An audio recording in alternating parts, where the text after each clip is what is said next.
Hey everyone, Britt and Chris Carmichael here, bringing you the Elevated Life series, where we teach you simple mindset shifts to create radical transformation in your life. Today's topic is 4 tools for managing anger, because we all know we can get pissed off in a hot second. So these 4 tools are going to help you to calm that anger when it arises. But also take note that anger is important. It's a really good sign that something is unfair, so it's trying to get your attention. But we don't want it to consume you. So we're going to share how you can manage that anger. Yeah, this was inspired by someone watching us last week. She asked this question, how do I stop or how do I prevent an angry mind? And it's funny to think about it because your mind is not angry. It's been programmed that way. Your mind is only a tool for you to use to make your life better. The problem is we don't always know, and we're not always taught how to make that into something that really helps us. How do we make it so that it builds us up, keeps us relaxed, keeps us going after our goals and dreams, keeps us just on that kind of right path for us? So remember that anger is a learned process. It is a specific patterns of thoughts into a specific action. And so if you can pause, if you can recognize the fact that you're getting angry and triggered by specific events, and you notice that when you get stressed, that anger or that emotion comes out as anger, you can stop it before it ever actually happens. So always really be aware, rather than having to actually deal with the anger, start dealing with your stresses first. Notice when it comes up, you go, oh my God, this always just pisses me off. Are you continuously doing that to yourself? So find the stress, and that will lead you to the anger. So I want to take a moment to tune in to you and see, do you have any unresolved anger or resentment that is arising in you now? I mean, it is a retrograde period, so all kinds of old emotions and past baggage are coming up to be released so that you can move forward and rewrite your future without all of this baggage and resentment. It's really the most freedom. It feels like freedom whenever you can let go of that anger, that resentment, and find that forgiveness in all of the things, right? So these 4 tools are going to help you to manage that anger. So do you have anger arising now? Because this will help you to release it. The other question that I want to know is, where are you from? We have so many amazing elevators joining us from all over the globe. Take a moment to tune in. For those of you watching live, let us know where you're from. And if you're watching the replay, then also let us know you're here. Thank you so much, and let's get started. Yeah, the first thing really is to begin to respond instead of react. Remember, our mind is always trying to protect us, and so what we have to do is get into a mode where we realize we're not going into the fear-based. Reactions come from fear, and responding comes from love. And the way that you do this is that as soon as you notice yourself go into that, where you take on all that anger and are super pissed off, pause for just a moment. That pause alone, as simple as it sounds, is enough to get you out of that mind framework. So take 1 or 2 really nice big breaths and just go for it. But do it from a place of love. Do it from a place of responding. So we have a comment here that says, harassment is an example of something that gets me angry. Now here's something, like, I don't even think we planned on talking about this, but you bring up a really good point. Now there are going to be very common triggers for a lot of people, like harassment or, hurting children or animals or things like that trigger anger in us. And that is so normal for, being a loving being. And of course it's going to upset our souls, but it's what we do with that anger. What I ask my spirit guides this question, how can I maintain love in a world full of this, like, crime and hatred and racism and just all this crazy shit going on? And their message was so loud and clear. They said, anger breeds anger. And so, yes, there are things like harassment and child abuse and things like that are going to trigger rage and anger, but that is only going to create more of it. So we have to find a way to overcome and still choose love. And that is exactly why we're here with these 4 tips on how to manage that anger when it arises, because there's a lot of things that can trigger that. Remember, anger is a symbol and a sign for something that is unfair. Yeah, I think that's really important what you said, because one of the tricks for really doing this, during that pause moment, see if you can swap places with the other person. And that will get you out of your thinking mind into what in the world are they dealing with? Like, what would it take for a person to go through in their life to make this action, to say this thing to me or to do that thing? And a lot of times that will build so much more empathy. You know, we get this resentment built up whenever we feel anger about something. And a lot of times as we switch places with that other person, we'll understand them more. And that gives us the opportunity to come from that place of love so that they're feeling something different. Because you notice it, if you get angry at a person that's angry, it just breeds more, just like Britt said. And you just pour that gasoline on that fire and suddenly you've got a bigger problem. And a lot of times if you can pause and say something with that love, it'll distill that person down. It'll take them down a couple notches, allow them to relax, and allow them to say, oh my gosh, this person understands me and they see where I'm coming from. It's a totally different mindset. So make sure you're taking that pause. Oh my God, it feels so good. So the second tool that you can use to manage your anger is to change your self-talk. When you recognize that anger is arising in you, remember, emotions are energy in motion. So it's like, here's this emotion that comes up to let you know something's going on. So when anger arises, have that 1 second pause, that awareness to be able to ask yourself this very important question, like, what good can come from this? Because if there's any self-talk going on and it's negative, then it's not helpful. The only helpful self-talk you need to ask yourself in that moment is what good can come from this?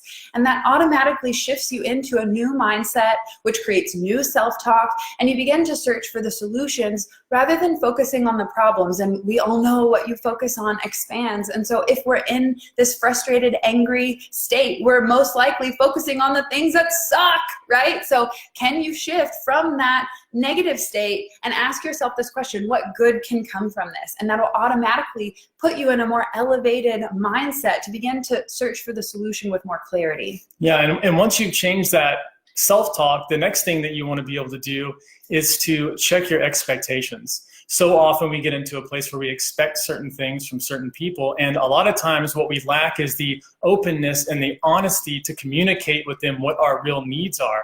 And so we hold this anger about them and they can't even figure it out, especially if you're dealing with a guy, you know, if you're a female or whatever, and you're dealing with a guy and you're holding a lot of resentment with all this expectation that you have, a lot of times he has no clue. I guarantee you. I mean, for the first few years of our relationship, I didn't understand it all. I mean, I have no idea. We're all walking around aimlessly and clueless until we figure things out. And so expecting another person to be inside your mind and to really understand what you're thinking of is going to take you verbally saying it. So if you're in a place where you've been so mad at somebody, but you haven't really told them, you haven't opened up, you haven't said, hey, when we go through this thing, this type of situation, it bothers me. Let's try it out this way, or let's talk about it and do it like this. If you haven't had those conversations, like, now's the time. Don't let that anger breed up and then build into something, you know, bigger than it really needs to be. You can let the small things be small things, but the small things will turn into big ones if you don't communicate them. Yeah, and people think that intimacy is all about sex, but what real intimacy is this open and honest communication. Because, I mean, we can have sex all day long with anybody we want, but if there's no trust and there's no honesty and there's no sense of feeling heard or seen or supported, then there's no intimacy there at all. Yeah. Whew, okay, the fourth thing that you can do to manage your anger is to move your booty, to move that energy around. Remember, emotions are energy in motion. So instead of brooding, right, when we like sit and pout and it builds and builds and we get bigger ideas about how shitty it can be, instead of using our energy for positive creativity, if you want to shift not only our mindset but the actual physical energy, start moving your body. Like, go work out. Go express that energy. Maybe you might need to yell it out or pound it out in the pillows. Whatever you've got to do, just start moving that energy and start being physical. Yeah, this is so key. So many people think that if they just sit there, you know, the anger will eventually go away, or that, you know, something is going to happen, someone's going to walk in and save the day and all of that. But that's not going to be what it is. The problem is anger gets stored, and it gets stored in the body. And so if you want to get rid of it, if you've been mad about something for 10 or 15 years, just forgiveness won't do it. Just telling the person, hey, you know, I forgive you, that's not enough. It's still in there. You just saying it, you just thinking it is not enough. You have to go through some sort of physicality. You have to go through some taking that energy and expressing it into some way. You know, you can even do art, just something where you're moving your body, letting that pain be the entire way that you move. Oh, our friend Dara is creating a movement called aggressive art, where you actually can go and express all of those pent up emotions that are weighing on you through the creative expression of painting and color therapy. It's going to be so amazing. I can't wait to support her and see her build that. There's so many ways to be able to express your emotions in a healthy and uplifting way. And I hope that these 4 tools for managing anger will help you to think differently the next time anger arises in you.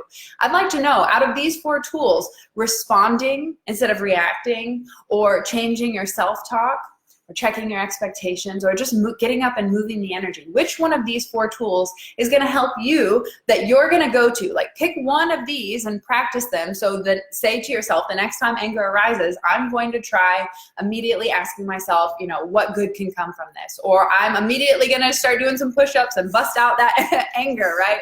Like, what is that movement that you are going to choose, or that tool that you're going to go to manage your anger? We'd love to hear from you. Leave that in the comments below. And if you have any questions about this topic, we love hearing from you and helping you helping guide you. Mercury retrograde. I'm talking about communication. Hello. We love to help guide you through this process of letting go of some of these heavy burdens and angry emotions that maybe are clouding you from moving forward towards your dreams and goals. I love it. I love it. I love you, Mercury.